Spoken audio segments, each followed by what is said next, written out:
Welcome back to BattleBox #Influencer, where we provide you with fresh perspectives and honest takes from those paving the way.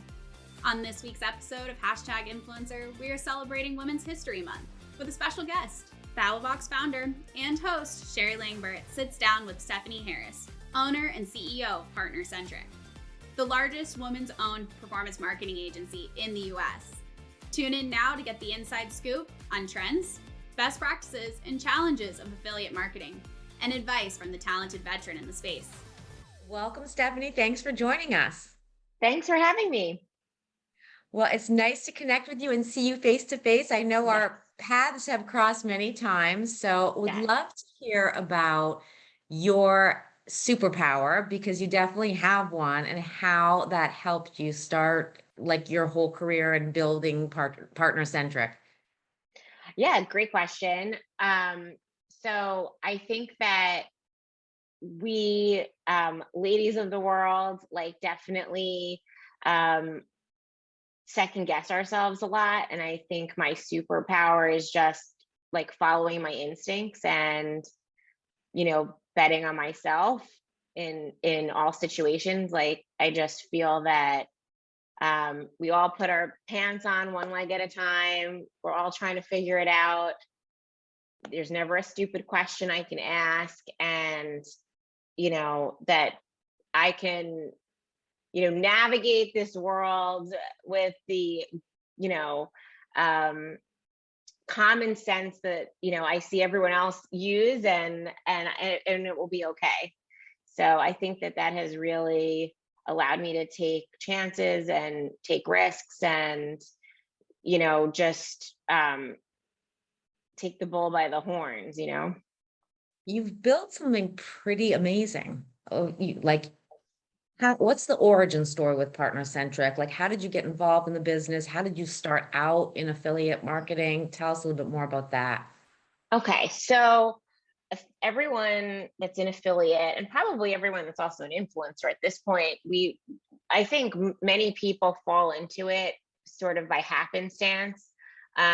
Affiliate is something that I certainly fell into by happenstance. I was a business and English major at Binghamton University, and I thought I wanted to be in publishing because that seemed like the sexy version of those two majors. And we all know that they don't pay well, but I had done a internship while I was in Binghamton for a PR firm upstate, and they had me work on a Catholic Charities website because I think the woman was doing like pro bono work for this charity. She was like, let me have this college intern do the website work.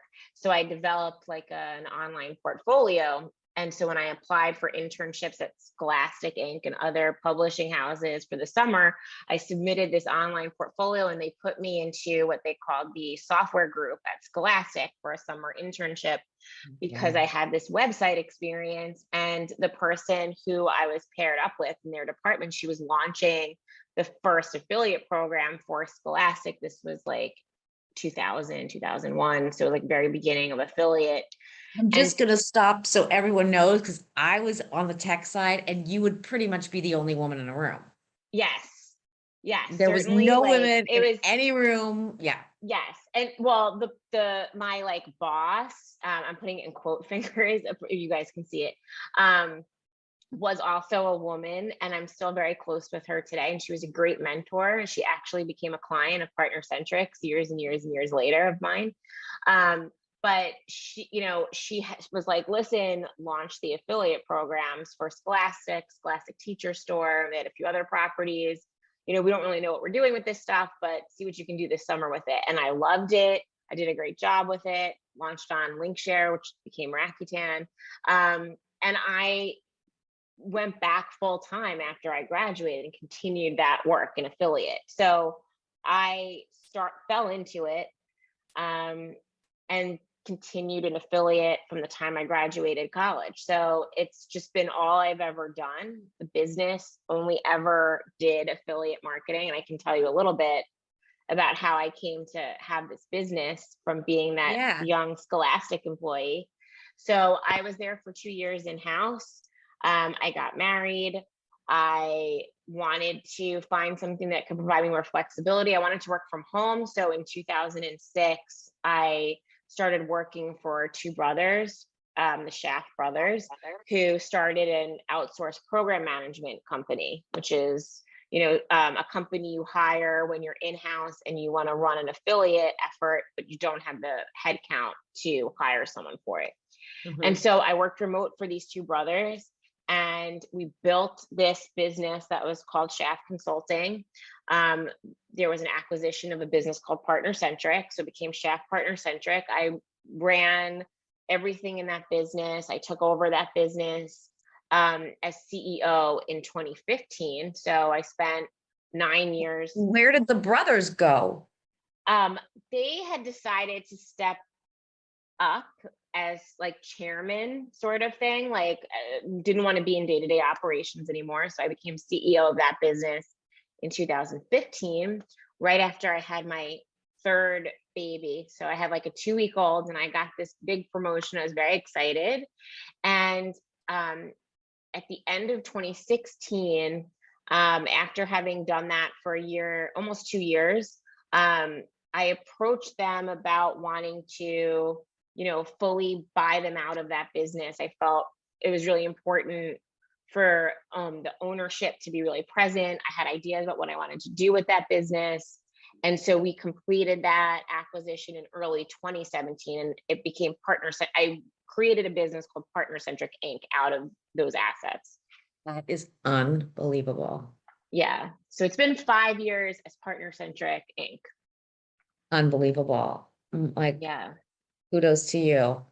So given that, I want the advice, like what advice would you give to female entrepreneurs or people who want to become entrepreneurs?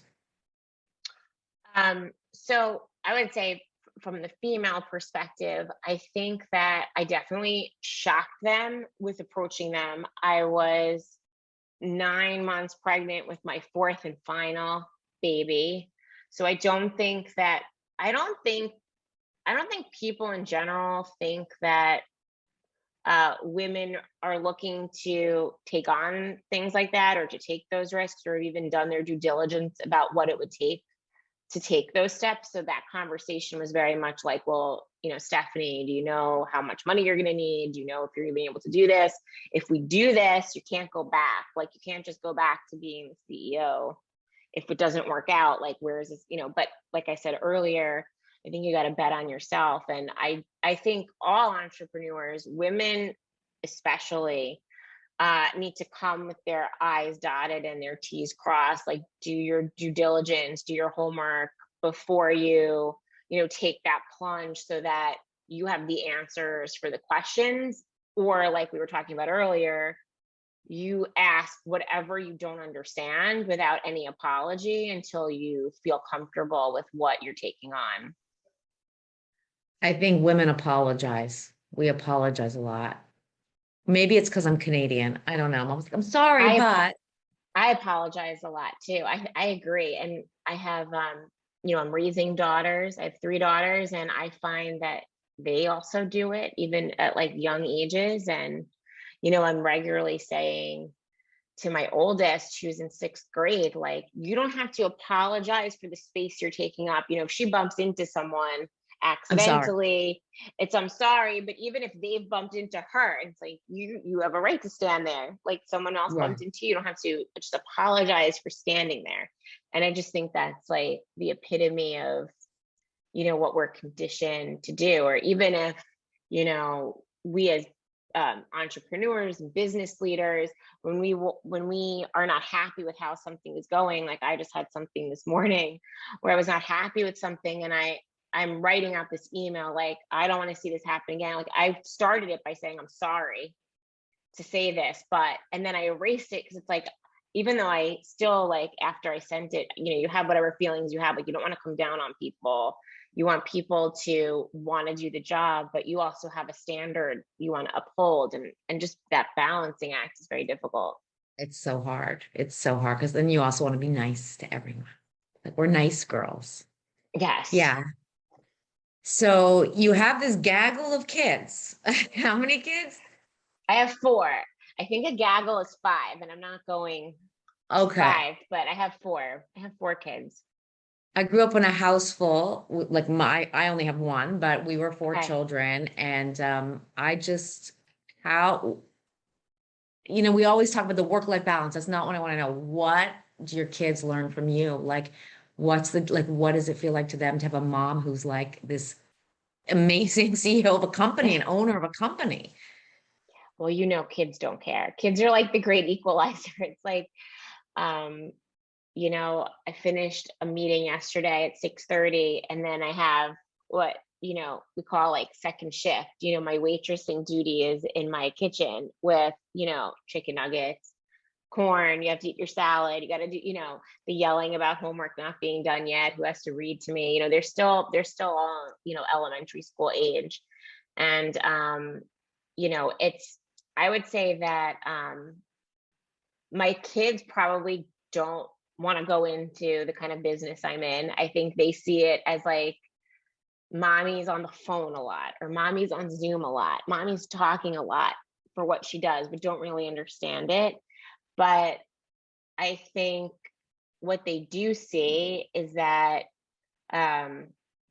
they come first, but I also have other things in my life that are a priority for me, and that I have people that depend on me for other things. And so, one of the things that became really important during like the height of COVID, when everybody was home, was teaching my kids that, they can have a need, but I can address it after I'm done with something, unless they're like bleeding or bang their head against the wall or whatever it is. Right.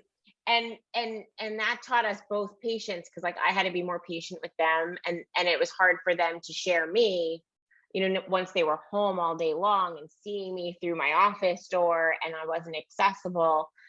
We had to find a balance with each other. So I think that, the whole balance thing, like you were saying before, there is no such thing, but at least kids, especially with their parents working from home, were able to see that like you've got to share mom Yeah. sometimes, I feel like seeing a mom work, for me, it's made my kid just like, it's like, he's like a tougher kid. Like, he's like, wait, my mom is like really like moving mountains here. And so I think it makes them tougher. Mm. And one of the things that I had to do, and I only have one, so it's much easier. There's no sharing. But one of the things that I realized during COVID was like, we're going to treat every weekend like a vacation. Like, I don't want to be like, I'm doing errand. Like, every time I would get on the phone with someone, we're doing errands, I'm going to the cleaners, I'm going to the, and so we tried to literally make every weekend like something crazy that we're going to do. And whether it was we dyed our hair blue one weekend, or we went, we did a ton of kayaking, but I tried to make it feel like like this weekend's a vacation. What are we doing? And it didn't have to be something big. Like, went to a rock climbing wall. It was like, but he felt, you know, so I think, but I do think that having a mom as a CEO, especially if you have girls, is just an incredible gift, that you're giving them. I'm about to cry.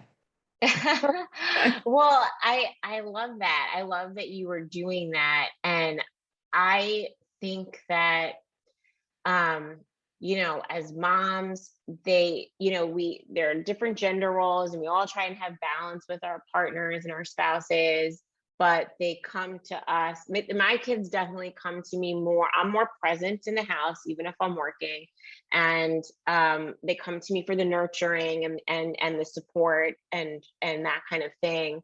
And then if you're stressed because of something that's going on with work, you have to figure out how to like turn that off enough to be able to give them that. Yeah. And sometimes you can't. Sometimes what they're learning is that, we're human also.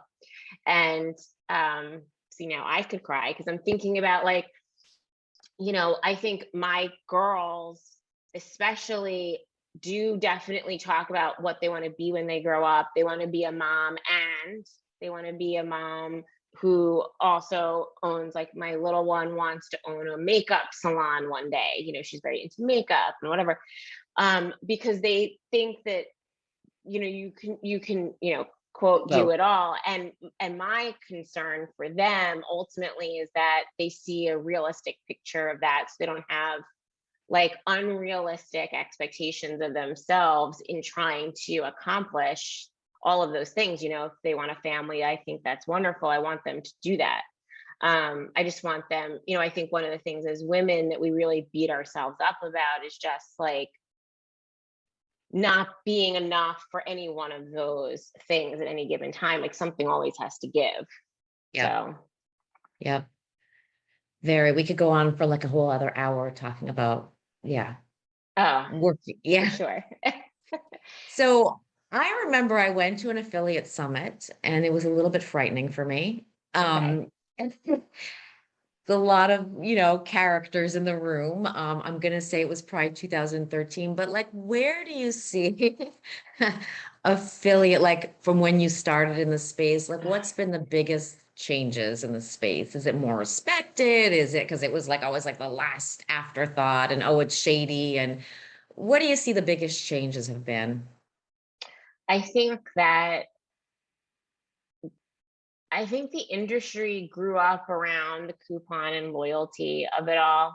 Um, it was definitely like in the beginning of the industry, people trying to navigate shopping on the internet. A lot of these mom and pop shop affiliate sites popped up that were sharing coupons and deals they were able to find if you were willing to Mhm. shop online. Because that was like how we incentivized people to actually shop online back in the early 2000s, was through getting a better deal online than what you could get in the store. And those were the early affiliates. That's how it really became more of a coupon centered industry. And then over time, that has just really evolved, especially with the advent of, Instagram, TikTok, YouTube, uh, the digital press, we'll even call it, like usatoday.com, Forbes.com, goodhousekeeping.com, where they used to really only have, traditional advertising partners on their, article pages. Now Even it's just all. now it's all affiliate links. I mean, now if you're a PR agency and you're pitching a story to these Mhm. digital press editors and you're saying, I want you to write on goodhousekeeping.com about these couches that can be delivered to your house, they're going to say, does that company have an affiliate program? Because if not, we're not even going to consider it. They still go through the editorial staff, but they need to Okay. be able to monetize the links, because after COVID, a lot of those traditional advertising budgets dried up, and it forced a lot of these digital press websites to supplement what they used to be getting from like straight up, And the ads. CPM, yeah, to instead also have these affiliate links. And so in a way, it's added to legitimacy and relevancy of the affiliate space like never before. Certainly like the social media influencers, so many brands want to push that effort through the performance channel because they would rather pay, on a backed out CPA than all these like flat upfront fees. But there's a balancing act there too. So it has added a lot of relevancy to the channel. There's, so many different avenues for these performance-based relationships that are not just coupon and loyalty anymore. So you see a lot That's of right. brands doing it. I just think it's crazy. And I think it's crazy specifically that, like, yes, you're going to the average consumer, the regular consumer is going to a media site thinking that they're reading, but they're actually clicking on affiliate links. Yeah, and so many of them now put this like, it's like little disclaimers at the top of the article, like, these links, we may be commissioned for some of the links that you see to products in here, but the, perspective is still an editorial, we choose from an editorial basis what we want to discuss in this article or something. And so you mentioned something about like the CPA, like how does an affiliate, like you guys know, like when I'm working with influencers, like I don't know how many sales that person's going to get. And it's, but you back into the numbers. Is there any sign? I mean, there obviously is a science, but like how do you back into these numbers and say, if you spend this amount of money, we're going to get you 12,000 sales? Or is it just, we're going to get you 12,000 clicks? Like, how does that work? So we will typically, when a client of ours wants to work with influencers, you have to figure out the budget. I mean, as you know, like a lot of these influencers, if they're willing to work on a hybrid basis, where you can back out into a CPA, also still want an upfront flat fee for discussing it. In addition to any product that has to be sent to them to do a review, or like the free, of course, product giveaways, some of them want to offer their Photography or this. Exactly. I think that the platforms have made this conversation a little bit easier because they now have, like, those embedded, like if you have a link tree, it's like click through your link tree, or Instagram has their own affiliate platform now. If you want to embed your links with affiliate links, we'll often try to work with them on like specific coupon codes that we are blocking from being used from on like other sites. So if you're not clicking or using that code after visiting that influencer page, you're not going to be able to get, like, if another affiliate picks up that coupon code that such and such, they're not going to get using, they don't get credit for it. So that helps cut down the noise as to what's really being generated through that relationship. But it's more of an art than a science. Like, we can say to a client, you want to go after millennial moms, this is the audience size, this is how they typically are converting. What are the KPIs that we're trying to look back at? Often in affiliate, it's going to be back to like what actually was purchased within a certain time frame afterwards. We also might layer in additional KPIs that, like, well, were there additional mentions that you got from these other, from other people who are linking into that, who are adding or mentioning or doing comments on that influencer's post. What was the level of engagement that actually happened after we did that, and does that give you more of a loyal advocacy base for your brand later? But often with affiliate, they really just want to know, like, what's the revenue that was generated from this.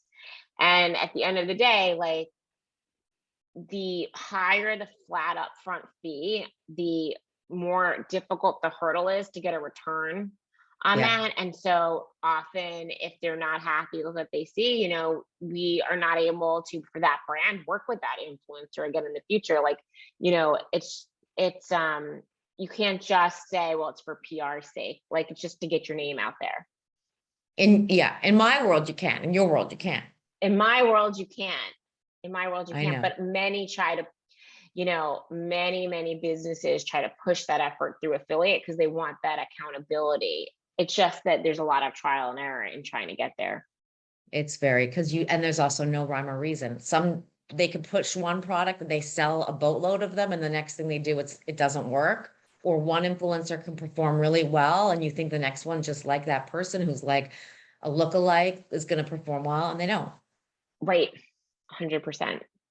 And so when I first started in the space, it was like, okay, we could just send products to influencers and they're going to write for free. And those days are over, clearly a long time ago. So do you see like openness? Do any influencers still say, or is it just the tiny ones that will still do affiliate only? Or like, what's the response from influencers when you approach them? I think because it takes a lot of effort for them to create original content and enthusiasm around what you're asking them to do, they even the smaller influencers want some sort of upfront payment. I mean, the truth is, we're not going to go after someone who has 200 followers who probably would take free product instead, because it's just not enough eyeballs. Like, there's definitely that sort of like, you don't want someone of a Kim Kardashian size, not only because you don't have the budget for it, but because it's too broad, it's too macro, and the conversion on that is not going to be where you need it to be. But if it's too small, you're not getting enough traction for what the effort takes to spend the time and the brand's time to send products and everything. So, I think everyone wants something up front. It's a matter of like what the combination is of upfront versus the commission they're going to get and how high that commission is for the transaction. Many of them are getting the VIP rates in these programs. They're getting much higher than what the default is for other partners. Yeah. I mean, it's just amazing. I mean, so much has changed in this space. And I think, I think even in the last 5 months, just influencer rates have tripled. Like we're dealing with people like who used to charge a certain rate and now they're like, no, my rate's 3 times. And like some of it's because look, inflation. Yeah. And at the end of the day, like, I don't think people think about it. Like, yes, you're getting a product. These people are taking the pictures, they're sharing it with their audience, they're staging it. There's a lot of work that goes into it. So, yeah, it's a crazy process. So tell us a little bit more, about, some of the things that you're seeing like on Instagram or on TikTok. Like I know they've added like shoppable, you could shop within the cart, like you're not moving from the site and how that affects affiliate. Or have you done anything with live stream shopping with affiliate, like on Amazon, for example, anything like that that comes to mind for you? We actually we're doing a day of learning here at Partner Centric in 3 weeks. And where we're trying to it's going to be our first one. And we're trying to do for our staff, like to support them better in, gaining additional like mastery or expertise in things that are like these new and upcoming trends like you're talking about. One of the brainstorming sessions is actually on the live streaming connection to affiliate, because we do have, I would say that it's not that clients are coming to us and saying, we want you to run, like help us like manage the like Amazon live stream shopping event that we're doing. It's more that we see it as an area of opportunity. I don't see it intertwining with affiliate very much yet. I mean, Amazon Associates is that the people doing that on Amazon are part of the Amazon Associates, and that's like its own. The original affiliate program and platform was the Amazon Associates program. So, but we're definitely watching that a lot. We've done a couple of different like tests with clients who are really best suited for that, to see what the traction will be like from an affiliate perspective, but like jury is still out on that. But I think it is something really that is going to become more and more part of a conversation. And just like everything else, it's going to be backed out to a performance basis if it's something that we're doing, and we're going to have to figure it out. Yeah. Well, let me know when you do. I'll keep you posted on my progress as well. Yes, I would love to hear. Yeah. So we're in the same boat. So it's been lovely. And so I just am I could keep talking to you for the next, so thank you for sharing all your insights. And again, congratulations on all the amazing things that you've accomplished. I'm going to end with the question I always do. So it could be funny, it could be serious, but name an influencer you love to follow, but hate to admit that you do. I was thinking about this, and I was looking at my Instagram feed this morning, and the trend that I'm noticing, and it's going to sound very silly, but I follow a lot of people who used to be on like trashy or non-trashy reality shows and have since left. So like I have people from like Teen Mom on MTV that have since left that I follow. I have people, I have like Bethany Frankel from I love Housewives, of the some of the Vanderpump people. And I think what fascinates me, I'm like, why do I follow these people? And I think it fascinates me that they started on like traditional, all the power was with MTV or Bravo or whoever. They were nobodies when they got on these platforms. And then through social media, they've amassed like millions of followers and have left those platforms and have launched these like crazy successful businesses. Yeah. Without the need for MTV or Bravo or whoever, and so I follow, like, I have Chelsea DeBoer, who used to be on Teen Mom, who now has an HGTV show coming out and has like a furniture line and a clothing line. And I'm like, why do I follow this person? Why do I have them in my feed? But that's probably why. It's amazing. It's amazing to see like how these people like have evolved, and also like why did we watch them in the first place? And I think in the first place it was like kind of comfort, like, okay, that person's life is like that, mine's okay. Right. Well, in the Teen Mom example, when I had my first child, I remember flipping channels and tuning into Teen Mom and being like, okay, I'm doing better than that. Like, I'm not leaving my baby on a counter and she's falling over, and like, I'm doing better than this 16-year-old. So you feel know what they're okay. doing. Right. Like when I see certain people falling off chairs and I'm like, okay, I got it. I'm okay. Right. But yeah. Well, thank you. We share a lot of the same sentiments there. So thank you so much, Stephanie. I can't wait to see where things, go for you. We'll be watching, and please stay in touch. It's been lovely having you. Awesome. Thanks for having me. Thanks for joining us on this week's episode of BattlBox #Influencer. Visit podcast.battlebox.com to get additional insights and full transcript. You can find our podcast channel via Apple, Google, YouTube, and Spotify. If you haven't already, hit that subscribe button today to stay up to date on the latest episodes.